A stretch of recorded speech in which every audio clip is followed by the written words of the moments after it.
नमस्कार। सरकार ने मंगलवार को लोकसभा में मौजूदा क्रिमिनल लॉज को बदलने के लिए 3 पुनः प्रारूपित विधेयक पेश किए, जिनमें संसदीय पैनल की कुछ सिफारिशों को शामिल किया गया। दोबारा पेश किए गए विधेयकों में आतंकवाद की परिभाषा समेत कम से कम 5 बदलाव किए गए हैं। भारतीय न्याय द्वितीय संहिता विधेयक में आतंकवाद की परिभाषा में अब आर्थिक सुरक्षा शब्द शामिल है।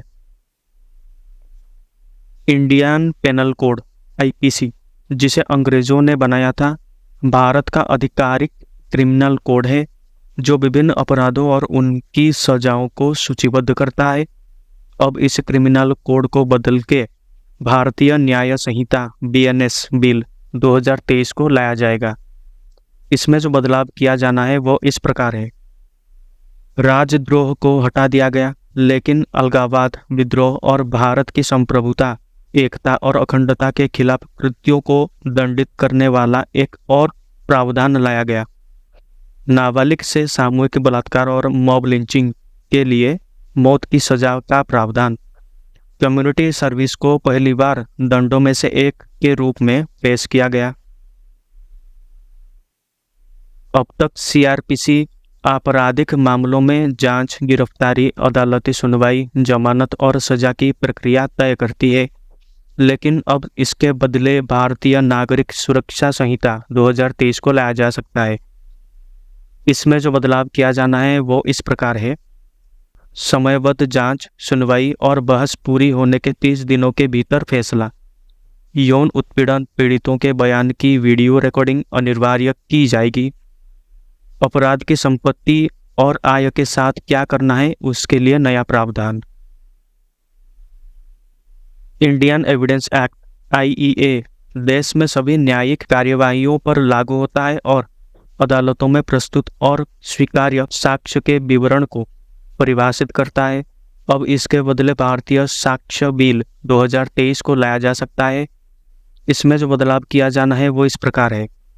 दस्तावेजों में इलेक्ट्रॉनिक या digital record, email, server logs, computer, smartphone, laptop, SMS, website, location evidence, mail devices में जितने मैसेजेस आते हैं वे भी शामिल हैं। केस डायरी, एफआईआर, चार्जशीट और जजमेंट सहित सभी रिकॉर्ड का डिजिटलीकरण किया जाएगा। इलेक्ट्रॉनिक या डिजिटल रिकॉर्ड का समान कानूनी प्रभाव दूसरे रिकॉर्ड के समान ही वैधता होगी। नए परिवर्तनों का सारांश इस प्रकार है।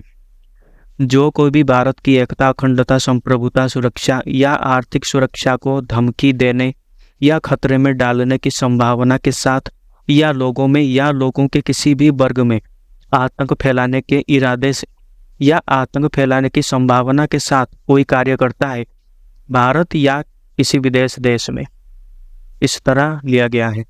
विधेयक ने अपनी धारा 73 में बदलाव लाए हैं, जिससे अदालत की कार्रवाई को प्रकाशित करने के लिए 2 साल तक की कैद और जुर्माने का प्रावधान किया गया है, जो अदालत की अनुमति के बिना बलात्कार या इसी तरह के अपराधों के पीड़ितों की पहचान जनसमाज में प्रकाश कर सकता है।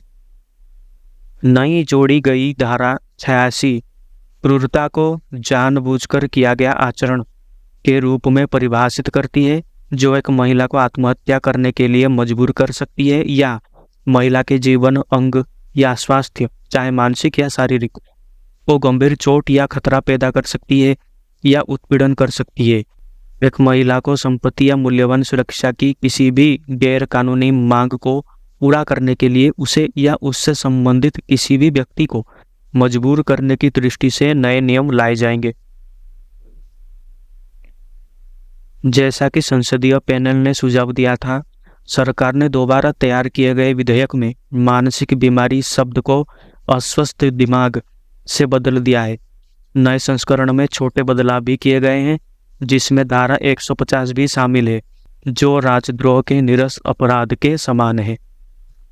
सरकार ने भारतीय नागरिक सुरक्षा द्वितीय संहिता में 2 खंड हटा दिए हैं, जो आपराधिक प्रक्रिया संहिता को प्रतिस्थापित करना चाहते हैं।